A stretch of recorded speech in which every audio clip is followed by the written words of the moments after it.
Hi, this is Terri Runnels, and you are listening to the interactive interview, and I love being interactive with these guys.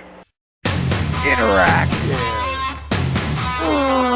Wrestling Radio.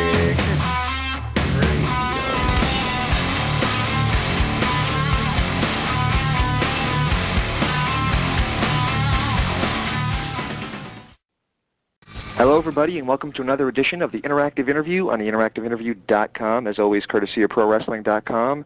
And we're here with Terri Runnels. Terri, how you doing? I'm doing wonderful. And this is James I'm speaking with, correct? This is James. I'm the American. Yeah. The American. Yeah, that's how you know us. We can't put down our friend from across the pond. No. Daniel. I'm here. Oh, he's crying. I'm sorry. Speak up, my friend. I will. I'll try. But he's crying now. I love the UK, Daniel. I miss the UK. Is it true that American women really, really like English accents? Oh my heavens! I can only speak for myself, but I think they're wonderful. I love accents in general, but I think an English accent and a French accent are just to die for. I was going to try and do a French impersonation, but I won't because that would. You're doing well with the English. I'll stick with the English impression. Yeah. If I don't keep it up, people might think that I'm not actually English. So I'll try. So. All right, but you don't say, James, that doesn't mean that I don't love you too. Oh, well, we love you too. Oh, all right. It's like a family now hit me with the hard stuff, would you? All right, the first question we have is not that hard, but it's the one that we've gotten submitted the most, believe it or not, and that is, first, how are you doing since your WWE release, and what are you up to? Well, if this answers your question, I spent the entire afternoon by my pool just chilling with my daughter. So it's been a wonderful. I'm doing well, and it's a much-needed break before starting a new part of my life. Just going through our regular chronological order, can you tell us if you have any college experience or any education in your past? I'm ignorant. Daniel, does that tell you anything? No, I do not. I have gotten through life on my grace and my wit and any little quips that I might have in my back pocket. So I am not a college-educated broad. How's that? Question from Asylum. Question from Asylum. He'd like to know how a career as a hairdresser for Larry King Live translates into a WCW career. I wouldn't know. I was not a hairdresser for Larry King Live. I was a makeup artist for Larry King Live. Remind me to slap Asylum once we're done with this interview. Okay, well, how does it? Let me just reword the question then. And how does a makeup artist for Larry King Live end up in WCW? Well, you work for CNN, and of course we all know that Larry King is on CNN. Right. And I worked basically with Larry King and also in CNN in Atlanta, which is where Jim Crockett, would come every weekend to tape his shows at Techwood Studios. Right. And this is before Turner bought it. And it was part of my job to do the makeup for the wrestling on the weekend.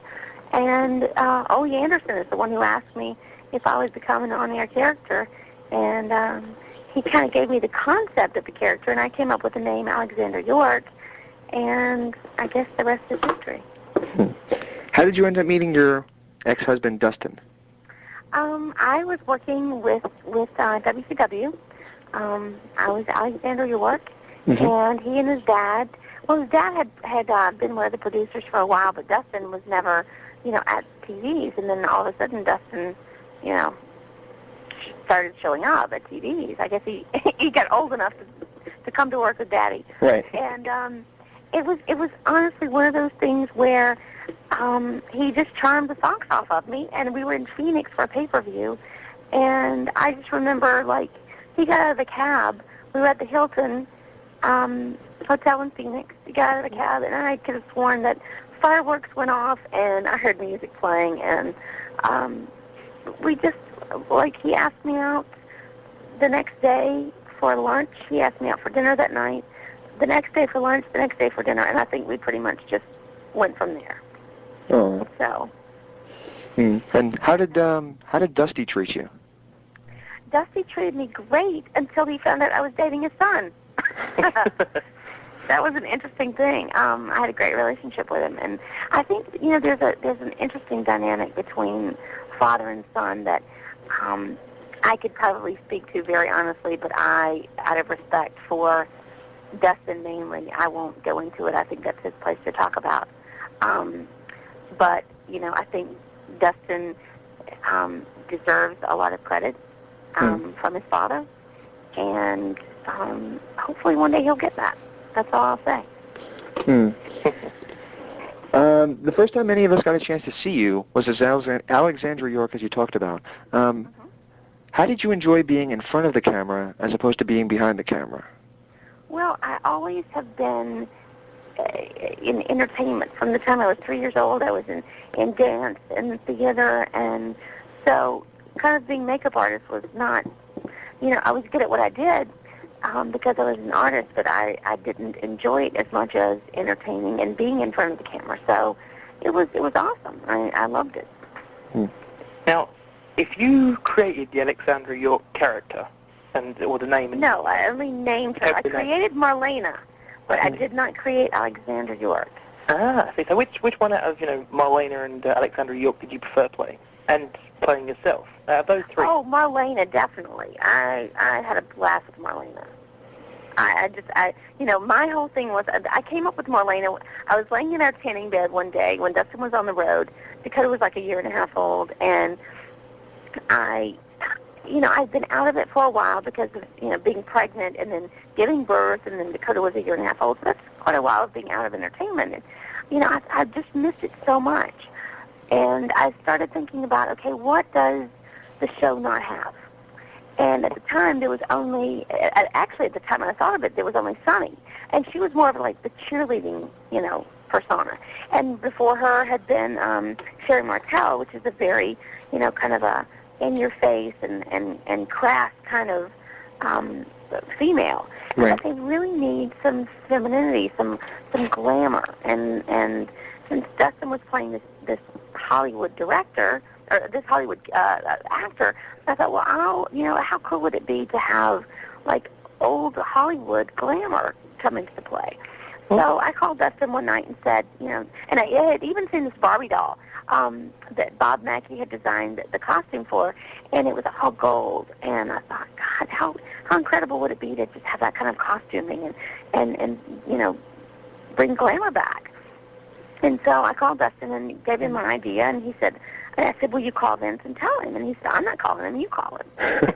So I called him and got a return phone call from Pat Patterson, who said, graciously, but at the same time, thanks, but we're not really interested at this time, and we'll get back with you. So I just kind of put it, I just buried it and thought, okay, well, I'm just meant to be mommy, and that's it, which I love being. That's the greatest job I'll ever have in my life. And then like a month or two later, Dustin called me, and he said, pack your bags. I said, what? He said, they want to do your idea.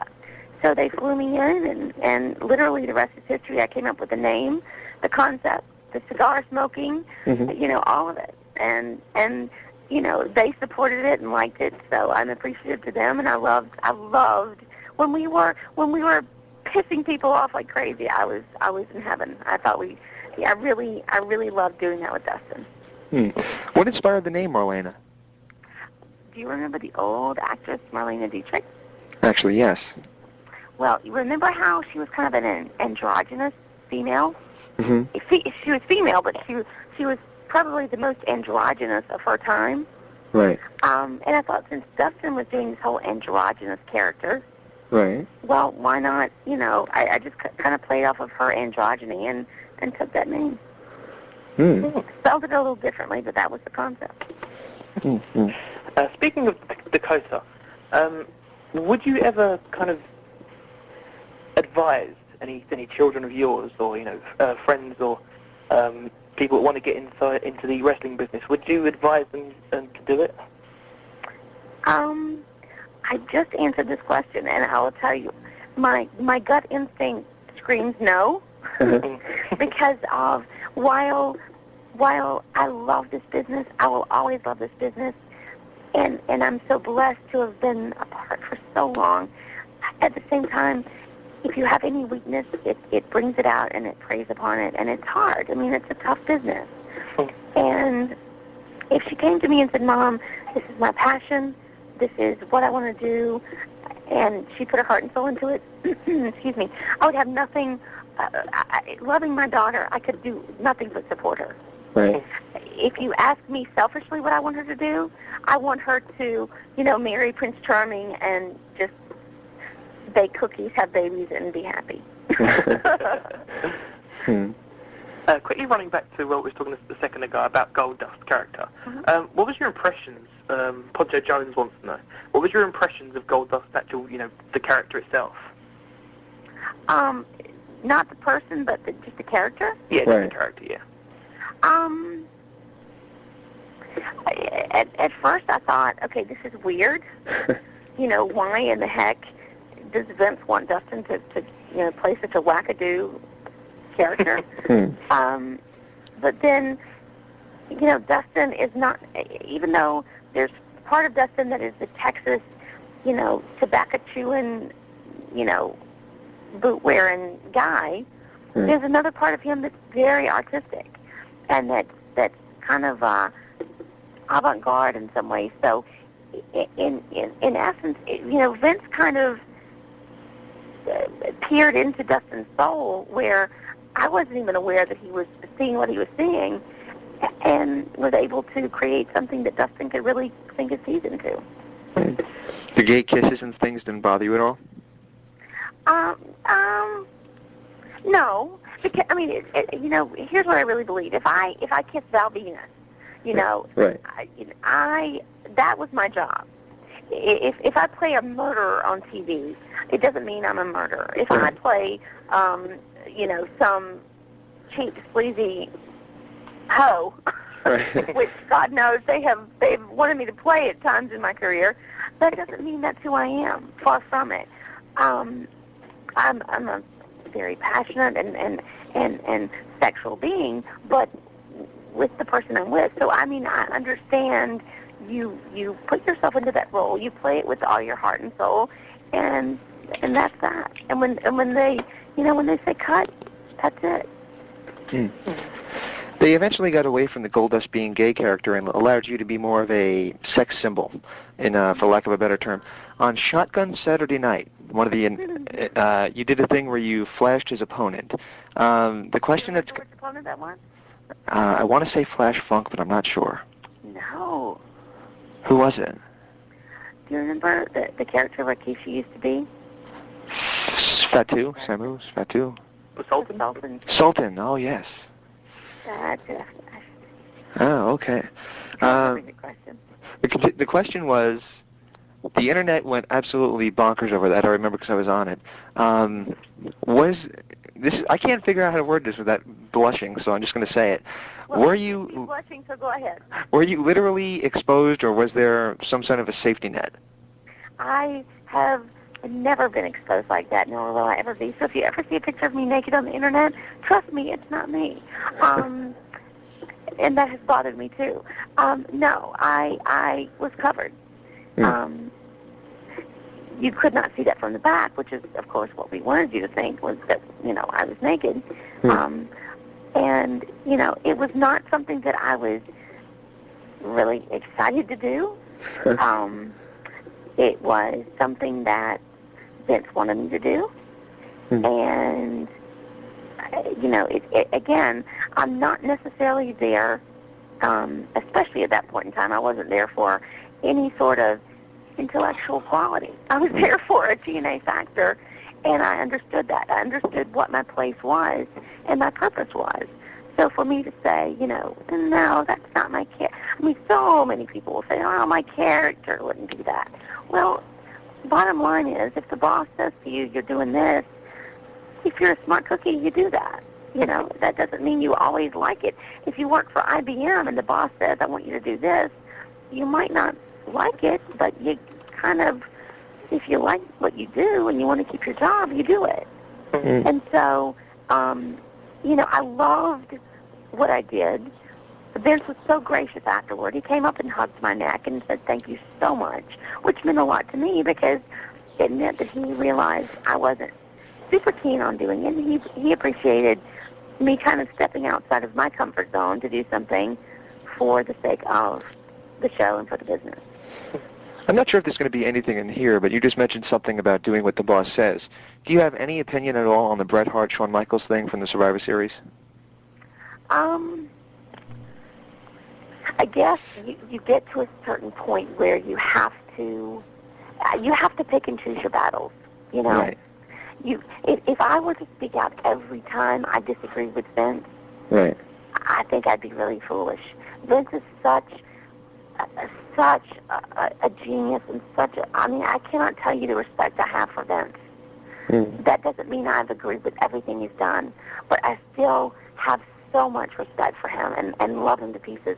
And so you just kind of, you pick and choose when you fight and when you don't fight.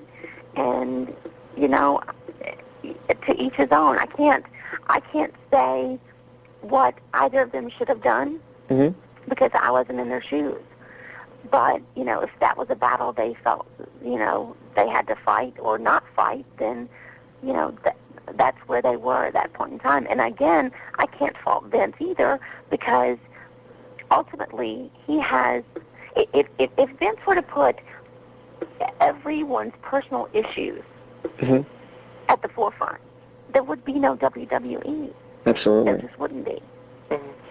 I think Vince is as fair as he possibly can be while making this incredible machine called WWE run so smoothly and beautifully.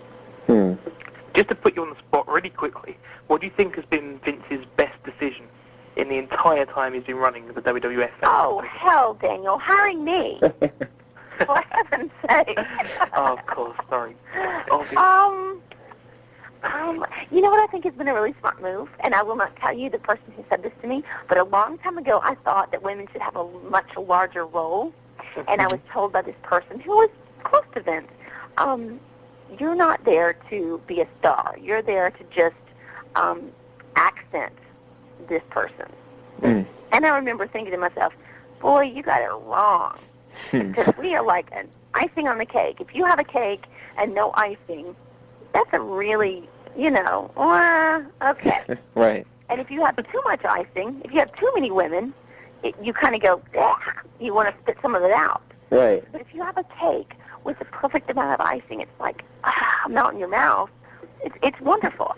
And that's what you know, Vince finally went, okay, women don't have to beat the hell out of each other, but they can play such an integral part of ratings and show spirit and everything to promote this vehicle and what we do. I mean, you really, when you think about it in real life, if men were on the face of the earth all by themselves and they had no women, it wouldn't really be an exciting place. I mean, a lot of what men do is to impress women, and a lot of what women do is to impress men. And so I think he finally got it and went, holy Catmandoos, I need to, you know, sprinkle some icing on this cake. And I think that's one of the coolest things and smartest things he ever did. Of all the analogies that we've heard from guests on the show in like the 100 whatever interviews we've done, that has to be probably my favourite analogy that's come up. What, Catmandu? No. What, holy Catmandu? No, the icing on the cake, the too much icing. Oh. Well, I mean, it truly is. If you think about it, it's I like, even as a female, I don't want to see too many women. Right. And I don't want to see a guy look like a total wuss with a woman. Right. But I do want to see a story played out with a man and woman occasionally on our show. And because we can all relate to it. How many of us, pretty much all of us that watch the show, have either been dissed by a guy or a girl, or we have dissed a guy or a girl, or we've tried to impress a guy or a girl, or some guy has beat up another guy to, you know, say, okay, you know, smack his chest like a silverback gorilla and say, okay, I am, you know, the alpha male here. So, I mean, that's pretty much kind of what the dynamics come down to. And it's great that it's great when we can play that out, but not so much that I don't ever want to see women become the super focus of the show. Even as a woman, I don't. I think that takes away from, from the show. But I think put in the proper perspective and the proper proportion, it's just, yeah, this is good. Right. Another quick impromptu question, though. What do you think of the kind of the love triangle thing they've got with Chris Jericho, Christian, and Trish? Well, that just goes to what I was just talking about. I'm happy to see some interaction there between men and women. I think that's something that for a while, we have some people that, and I say we because I still feel a part of WWE family. I always will. And a part of the business. We have some people who might not have experience with women like they really should at the age that they are, and they don't understand the concept of, that's when you combine to something emotionally, that's when you can really go, I got to see this because I understand this. I've been there, done that. If you hear someone talk about nuclear science, and you have no clue what the hell they're talking about, you kind of go, yeah, okay, whatever. But if you have personal knowledge and you are intelligent in those ways, then you can sink your teeth into that. Well, it just so happens that most of us as human beings can sink our teeth into relationships between men and women. Those are the most powerful relationships we'll ever have in our lives. And it's great when we can use those properly on air to entertain and tell the story. Going back, of course, another woman that you mentioned a few minutes ago. You arm wrestled Sunny on the WWE television before, but what did you feel about Sunny and Tammy Sitch as a person? I always got along with Tammy, even at times when she was having a hard time with a lot of other people. I always got along with her, and I feel like Tammy was misunderstood in a lot of ways. I mean, Tammy was almost like a little girl in some ways. She had so much sexuality and so much.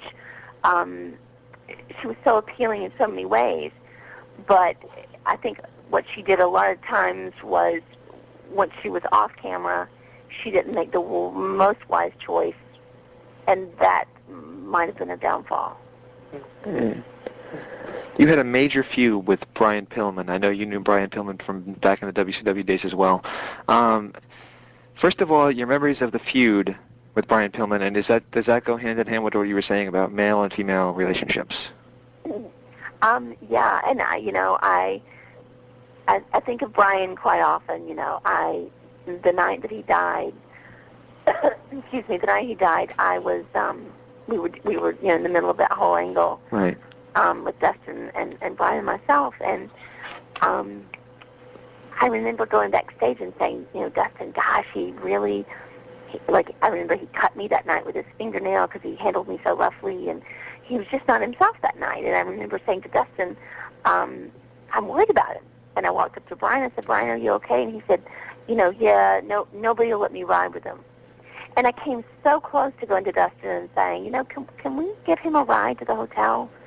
But because I had dated Brian in the past, and because I was married to Dustin, I didn't want, I had no feelings for Brian in that sense anymore. And I didn't want, even though we all understood our parts and our roles, I didn't want to cloud that.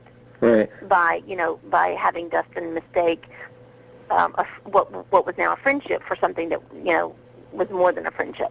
So I just decided not to say anything. And then, of course, the next day, it was my birthday, as a matter of fact. He didn't show up for the pay-per-view, and I remember saying to Dustin, you've got to call the hotel. And they finally called the hotel and, of course, got the horrible news. And Brian was one of those people. He was one of the most passionate people I've ever known. I will always love him in a certain way.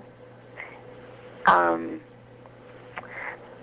think he fought a lot of demons And for that, it just breaks my heart, because I would have loved to have reached out and just said, you know, it's okay and you're loved. And even though he had lots of people around him saying that, it's like he just didn't get it. You know, it never got through that he was as good as he was. He just never got that. And I think I might have veered off from your question. Did I? No, actually, this was wonderful stuff, and I'm glad that you're comfortable sharing it all with us. We thank you very much. After that angle happened and carried on, they did a backstage interview where Goldust walked out on you, and you left television for quite some time. So where were you during that period? I was doing stuff that I had put off for ages. I was. This sounds so like domestic and hokey, but I was like planting flower gardens and cooking amazing meals and doing lunch with girlfriends and shopping and just being a rested mommy. I mean, I was just having a blast. When you travel so much, you find yourself, and I make lists for myself every night before I go to bed. There is, like tonight, there will be a Monday list. In fact, it's already made out. And so you find yourself when you're on the road so much, and you have a small child, you just, what you don't get done on Monday carries over to Tuesday. What doesn't get done on Tuesday carries over to Wednesday. And at a certain point, you go, holy Catmandu. I'll use that instead of the other word. This has been on my list for 6 months, and I haven't done it. And so it was nice to kind of just recoup and do some stuff that I want. Are you there? Yeah. Oh, I thought I lost you again. To do some stuff that I wanted to do so badly and just didn't get a chance to do. So that's where I was. Wow. I was buying shoes. When you returned, you were doing something with Val Venus where you were playing on his porn character. And you had just mentioned a little previously about the wanting to do things that would make you seem, I guess the way I'll put it is below yourself. How did you enjoy that whole vignettes, all those vignettes and such? First, hello? It's hard for me because, like, the public me and the real me is a very classy lady. Mm-hmm. I just believe in having class and values and being above the fray. That being said, the private me with the person that I'm in love with is a very sexual person, and you know, whatever we choose to do is awesome. The sky's the limit. But those are very, there's a line between the two. And so in doing those things, first of all, Val was such a great guy and a great friend. It was easy to do that stuff with him. If you would have said, okay, Terri, what would you like to do? No, I would not have said, okay, I'd like to be this, this hoe bag that resurfaces under the sheets with, a porn star. No. But when they say, okay, this is kind of what we have in mind, and, I would put a little spin on it here and there, but, to be able to work with someone so professional and so savvy and so smart as Val, it makes stuff that you're not really necessarily keen on doing, it makes it so much more palatable and easy and fun. So I don't remember at the end of the day coming home and going, damn it, this is just horrible. No, I didn't. I remember having great laughs, and, it was tons of fun doing those vignettes, but it was because of the person I was working with, and I'm sure had I been working with someone not as professional, I would have begrudged every vignette. But Val was awesome and respectful, so I was cool with all that. Listener Jamie James wants to know your memories of part of being in the Pretty Mean Sisters. What was the question again? Jamie wants to know your memories of being part of the Pretty Mean Sisters. Well, I just hated the name PMS because I am a witch when I'm PMSing. And so the thought of that whole female happening that goes on once a month, I just thought was horrible. I came up with what was the acronym I came up with? I think it was POW, P-O-W, and it was, I don't even remember what it stood for, but that was my acronym, was POW, and instead of PMS, but Vince liked PMS, so PMS it was. At some point, it felt like we should walk out swinging tampons around our hands. I mean, it's like, I felt like it was the tackiest thing ever. But, again, and I love Jackie to pieces. Jackie Moore is one of my favorites in the business, always will be. The young girl, and oh my gosh, I just drew a blank. What's her name? Well, Brian Shamrock, Alicia Webb. What was her name? Alicia Webb? Ryan Shamrock, right? Ryan Shamrock, yes. Yeah. She was like lost in the sauce. I mean, like she was coming out to the ring like okay, looking at me going, well, okay, what do I do now? What do I do? Okay, throw your arms up. Okay, do this. Okay, do that. So it was kind of like, I felt like in a way I was leading a crew that was kind of funky. Jackie was awesome, but Jackie's such a strong female. I don't necessarily know that she needed to be put in that place. So that was not my favorite time, Jamie. But nonetheless, it was a time, so we'll just call it that. Talking of suggestive acronyms, you were obviously the main character in the Terri Invitational Tournament, the TIT. What was your impression of that whole storyline? Well, again, I think that I understood why we did what we did. The whole acronym was, as long as it's a double entendre that will go over young kids' heads, right. I'm cool with. I think I loved working with the Hardys. I absolutely loved that time in my career, so I was fine with that. I think that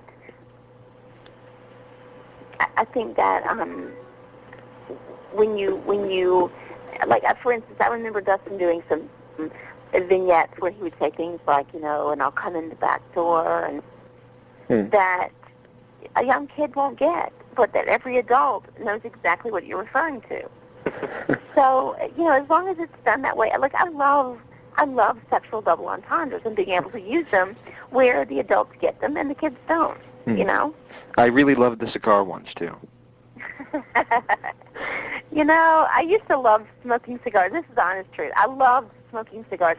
Years before I was ever Marlena, I would be in a bathtub, bubble bath, glass of wine, and a cigar. And, this was long before they were shishi for women to smoke cigars. Right. And I would never admit that I smoked cigars and loved them. And then when I came up with the idea that Marlena should smoke cigars and had to do it all the time, well, all of a sudden I started going, ugh. It's like when someone makes you do something. Right. You just go, I don't want to do that anymore. So it's funny, my love of cigars kind of waned.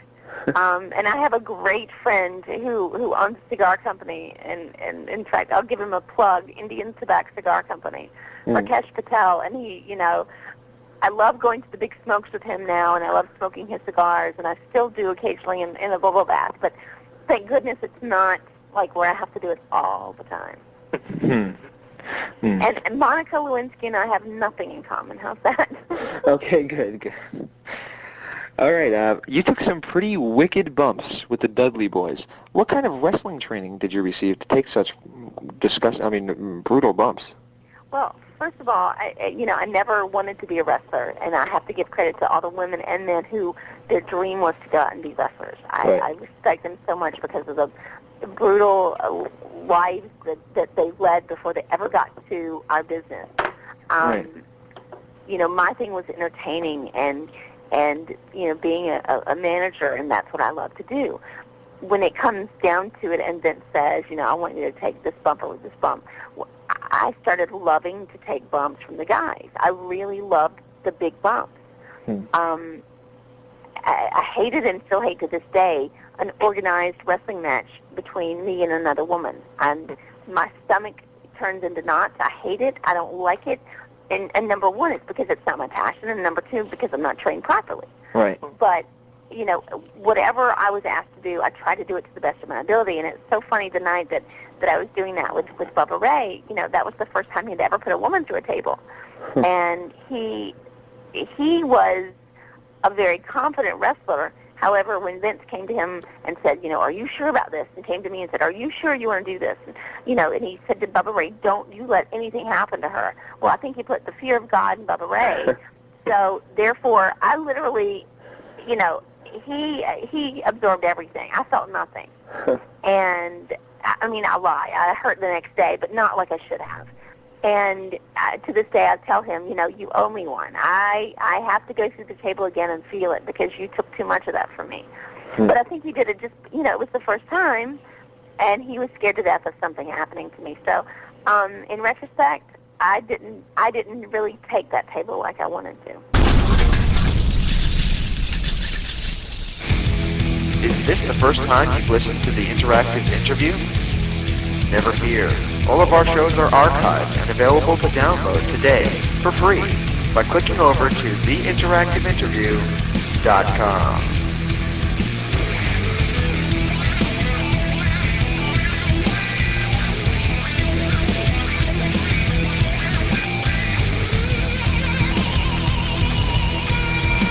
The Interactive Interview.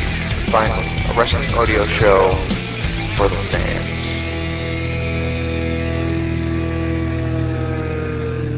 RSBH123, a listener from our forums, in case you're wondering what the hell I'm going on about. Yes. He questions, for a while, it seemed like the WWF didn't really know what to do with you, and pretty much stuck you with whatever wrestler you could. They could, but not for very long. With examples like Val Venus and Meat and the Hardy Boys and Perry, etc. He says, what was the reason for the supposed lack of stability with your character? I think it was just a situation where, you know, I can talk and I can, I'm never you never stick a microphone in my face and I go, you know, I'm able to speak. And if you'll think about the people that I was with the exception of Raven, who, you know, he could speak, but it, you know, sometimes it wasn't understandable. I always said I would hate to play a game of... Yeah, it was. I hate to play a game of Scrabble with Raven. Yeah, it was very from a very interesting perspective. But anyway, if you'll think about the people I was with, they were not big talkers, and they weren't really super confident. And so when you need someone to have a voice for them or to have a little bit of confidence to get them over a hump, no pun intended, then you put someone like me with them, and that, you know, kind of gives them a voice, and they don't have to speak all the time. So I think that's probably what happened in a lot of the cases. Another question. And I have to say that I loved so much working with Perry Saturn. He was, you know, to this day, I have such love and respect for him and miss him so much. He spoke very highly of you in our interview with him as well. Oh, I miss him. And Ray Traylor, Big Boss Man, I miss him just like crazy. He was my big brother, still is. I mean, we talk often, but, you know, we don't travel down the road. I mean, Ray and I were traveling partners for years and years and years, and it's sad when that, you know, when Ray left and I didn't have him to travel with and laugh with. That was sad. When did he actually leave the WWE? Because it wasn't really cottoned on by people that he'd actually left until he turned up in Japan. People still thought he was like backstage. Yeah, right. You know what? I'm not sure exactly. I mean, I know Ray told me, but I don't remember exactly when he officially left them. And I would hate to say the wrong time. So I know he was out for a while with injuries, and then, you know, it was just kind of like, okay, one thing led to another, and then he was gone. So I'm not really for sure the exact date. So you'll have to ask him. Reader AJ D'Amico, I hope I've pronounced that correctly. He said that a lot of WWE divas have been offered spots in Playboy. Were you ever asked? Yes, and I said no and will always say no because of my child. And, here again, I was saying earlier how if you ever see me naked on the Internet, it's not me. If I'm going to pose naked, I'm damn well going to be paid for it. So the fact that I've said no to Playboy, you will never see me on some cheap, free, Internet site. And I just really feel like if I'm trying to impart values and, if I'm saying to my child, sit like a lady and, behave as a lady, then if I'm, showing the world what only my husband and my doctor should see, then that's probably not the greatest example for her. So, right. I have to say this, like, the things that I've done in the business, I can explain to her. Right. I don't know that there's any way that I could explain that to her other than, honey, Mommy did this for the money. Aww. The other stuff I did, and it was entertainment value, and I enjoyed what I was doing. And even though I didn't agree with everything, and even though I wasn't super keen on everything I did, I still was enjoying what I did and entertaining. I don't know that I could, and I couldn't say, oh, Mommy loved doing this where I put my right foot over here and my left foot 3 feet apart. And there was some photographer named Bob, and he said, give it to me, baby. There's no way to describe that. So I just will not do that. WrestleMania 2000. I think you already know where I'm going with this. So I'll just ask it the way it was meant to be asked. How was that done? And since you said that there was never anything nude, what was that then? Do you have any idea what I'm talking about? No, tell me what you're talking about. In the scene, it looked like your pants had been ripped off, and With the cat? Yeah. Maybe I had on an incredible pair of Victoria's Secret flesh-colored undies. Oh, okay. Oh, the truth comes out. Well, actually, that was one of the questions I had asked me via email. So, one of the ones I was blushing to ask too. Oh yeah, sure, James. Yeah. Really believable, James. Well, one question I want to quickly throw in. While we're on the subject of nudity and everything like that, one thing I want to throw in about Stacey Carter. Did she have any objections, to going topless at Armageddon? Because obviously she really did go topless. You know what? I never really asked her, but I would say probably not, just knowing her. I would just, And again, that's not, I cannot give you a definitive answer, but if you were to put a gun to my head and tell me to answer, that would be the most honest answer I could give you. Probably not. Another tough question to ask you is, there was an internet rumor in 2002 that you were married for a couple of weeks. Did you care to answer this rumor and dispute it or confirm it or whatever? Yeah, this is probably one of the most foolish things that I've ever done, but one of the most, I learned so much from it. I met a guy who, basically what I tried to do was learn from my past failures. Uh-huh. So I met this guy who is 10 years older than me as opposed to younger than me. He's driving a Mercedes. He's a life coach. He has had a nationally syndicated radio talk show. My mom has heard him. She thinks, he's just awesome.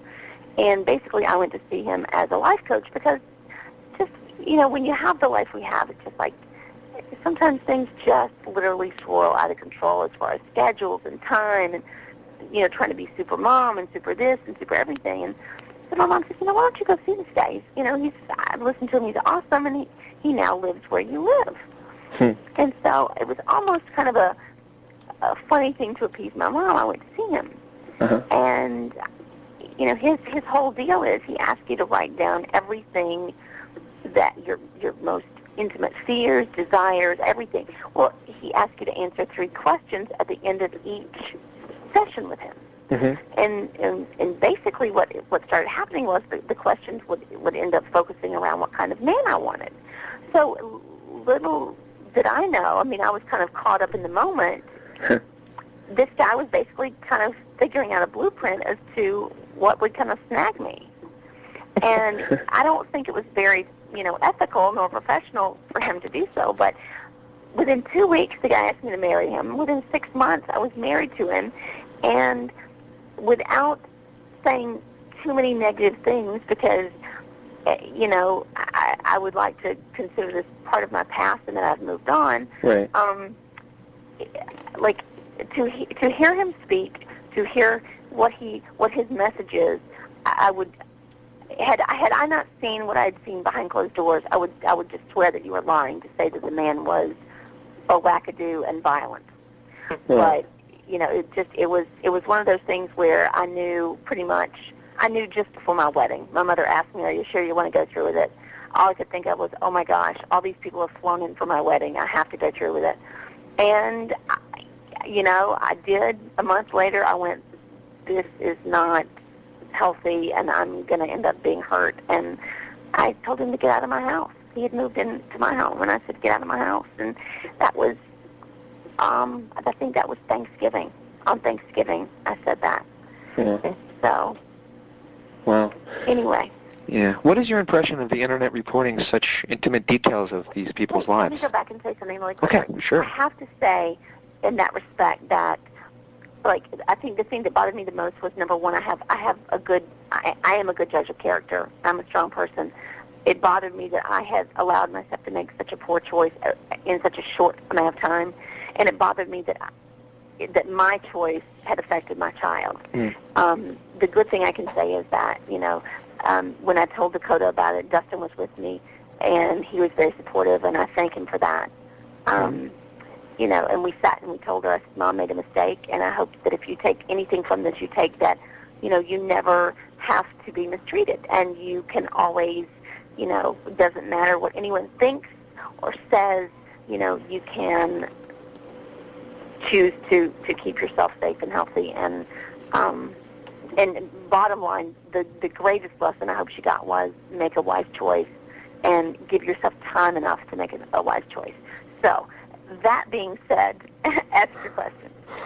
What is your opinion of the internet and how in-depth they're getting into the backstage things of people's lives? Example, you being married. I don't mind at all the internet, like finding out about Susie Smith and her private life, and Johnny Jones and his private life, and finding out about who we are. Because if you think about it, basically that's what Entertainment Tonight does, or that's what a lot of the entertainment shows do. Is we all want to know what the people that we put on pedestals, what they like, what they do, where do they eat when they're off the road? Do they watch television? Do they sit on a couch? Do they sit on the floor? Do they use toilet paper? Oh my gosh, what do they do? Well, I hope the last one will be yes. Well, and so I understand that part of it, and don't begrudge the internet that part at all. What I do begrudge is that when they number one, when they lie. Right. I hate that. So many lies have been said about me and other people, I'm sure. And number two, when they try to give stuff away. I mean, that would be like Siskel and Ebert, before they give you the thumbs up or the thumbs down, saying, "Oh, and by the way, here's the ending of the movie." Who wants to hear that? Absolutely. I want to buy my popcorn, go in there in the dark theater, and totally be surprised. And I would hope that any smart fan, right, and use smart the way, take it however you want to take it, any smart fan would want to do the same. Shut up and just sit back and enjoy what you see. Right. Yes, we all know it's a show, even though I hate, because I'm from the old school, I hate admitting that. I hated it when that first happened, when we had to kind of change with the times and say, okay, this is a show. I hated that. But, we did have to change with the times. That did happen. And so with that being said, okay, if we're going to say that it's a show, then sit back and watch it and enjoy it, and don't try to figure it all out. You ruin the joy and the excitement and the entertainment value by trying to predict everything that's going to happen. Now, if you want to talk about, people in the business and exactly what we're doing tonight, I think that's fine as long as people agree to talk about it. Right. But So don't tell lies about other people, and don't ruin stuff. Hmm. Can you think of any particular, internet rumor or made up story about yourself that's gone out there that you particularly wanted? Oh, I mean, just in case someone heard it and actually believed it or something. Well, I mean, I've had situations where, like, I was going to be in Penthouse. Terri Runnels confirmed for Penthouse. No. So that's the first No, you've she's heard of not. it. And to the point where, like, I even had my mom call me and say, honey, is there something you want to tell me? What are you talking about, Mom? And, she'd only told me, and I said, no. And first of all, yes, I'm an adult, and if I chose to do that, that's my own choosing. And she said, I agree with you. I said, but second of all, I love and respect you enough, and she's in education, so she deals with kids, teenagers, Right. and I said, I respect you enough that I would have certainly given you forewarning had I chosen to do something like that. Hmm. So I just got phone calls beeping out of the wazoo here. I'm sorry. So anyway, I mean, stuff like that bothers me. It bothers me when, a friend of mine, his mother, Right. saw, she had someone tell her, that I was naked on, that I'd done some spread online naked, Hmm. and there's no way that I can tell people, oh, that's not me. There will always be, people out there that I can never get to. Like, the people that this interview reach, okay, they might know, but past that, if somebody just hits upon it, they'll go, oh my God, like, I don't want the kids in my child's school to assume that that's what I've done when I haven't. Right. So that kind of stuff really bothers me. Hmm. So therefore, the message And if is I that and on the other hand, if I had, I would be the kind of person to say, yeah, that's me, and damn, don't I look good? But if I haven't, don't tell lies and say that I have. Right. So then the message is that anybody who's listening to this, the next time one of your friends mentions Terri Runnels and doing any sort of, internet Playboy shoot or anything like that, it did not happen. It is not her. Okay. No, my doctor and the one guy I'm seeing right now, that's it. They're the only privileged two people. Glad we cleared it up. Well, we have a question here now, and I have absolutely no idea what he's talking about, but I'll ask it anyway. The question is, what really happened in the plane ride from hell between you and Dustin? Well, thank God I was sitting in the front of the plane and Dustin was in the back of the plane for the most part, so that I don't have to attest for a lot of what he did. But the only thing that bothered me and embarrassed me was that he was singing, David Allan Coe love songs to me over the loudspeaker about 6 hours into a flight. Short of the embarrassment, that's all that I can attest to. I can't say anything else to, anything else, and that's not illegal to sing, to sing in a drunken fashion, to sing a song and throw your ex-wife's name into the verse every 5 seconds. I don't think that's against the law. It's just terribly embarrassing to your ex-wife. Right. You became the backstage interviewer for Raw. How did you enjoy doing that?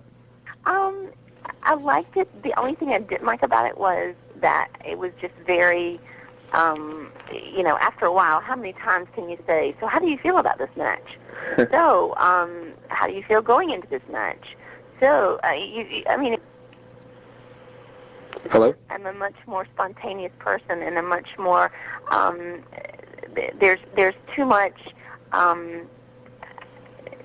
there's too much that I have to say, that I want to say, that I really have curiosity about, to be held to those things, and it just became very stagnant to me. Did anybody give you advice, like Gene Okerlund or anybody? No. No? Well, although I love Gene, but no. Okay. No, I mean, and you have to understand that this is a different time. Right. We have writers now. So it's not a matter of me taking and coming from like a gut and visceral place where it's an exciting interview. Right. When you have a writer who writes the same question over and over again. So, Devon, how do you feel about this match? So, Okay. Daniel, you want to take the next one? Mm-hmm. Good. Okay. Good. I'm in need of a lovely accent. Go ahead, Daniel. Right, yeah, I'll jump to what was the exact reason behind, your parting ways in the WWE? You know what? I would love to tell you, but legally I cannot. Ah. We have little promises with each other that we will not say. So I shan't do anything I'm not supposed to do. So I won't say. Mm. Is there any? That stinks, doesn't it? Is there any chance of us seeing you in NWA TNA? Probably not. I mean, I am. After 18 years in the business, I'm really looking forward to doing so many other things, and I have, a lot of things that have been on the back burner that I am playing with, and just kind of deciding exactly what opportunities I'm gonna, I guess, jump into, and it's an exciting time for me because of just the new opportunities, and that is not to take anything away from wrestling. I have loved it. I have, it is in my blood. It will always be there, and I will always love it. But it's just really exciting to kind of, after 18 years, do some different things. So, if there's a promoter out there that would like to book you, how would they go about doing it? I have several people that are talking with me. Georgie Ann McCobblis, Rich Menzer, Dennis Brent, Harley Race. All of those people know how to get a hold of me, and kind of filter through those that are legit and good, and they know the good ones to get to me. So. We usually do a longer word association, but we'll throw it down to 4 names for you. Is that cool? And then we'll be done. All right. The first name on the list is Dustin Rhodes. Incredible history. Will always love him, and I know this is not in one word. And I just say my prayers every night that his life is incredible and wonderful. Mark Henry. Big, giant Hershey bar. Daniel, fire away. Jim Ross. Who? Jim Ross. A big plate of barbecue. Gosh, everything's circling around food now. Oh, no. You must be getting hungry. I am. Go ahead. And the final one I said, since we said 4, is Vince McMahon. Respect. Immense respect. Oh, wow. So we really can't thank you enough for taking the time and doing this with us. We know you took a lot of your time, and we just wanted to once again thank you for everything you've done for us, and wish you the absolute best in the future. Oh, thanks, guys, so much. And it was fun, and I liked your questions. They were different from some of the others, so thank you for keeping me entertained on this end. Well, that's what we strive for. And Daniel, it was lovely to hear your voice. Thank you very much. It was lovely to hear your voice. All right, guys. Okay, fine. Thanks a lot. Stay tuned for more from... Good night. Stay tuned for more from the Interactive Interview.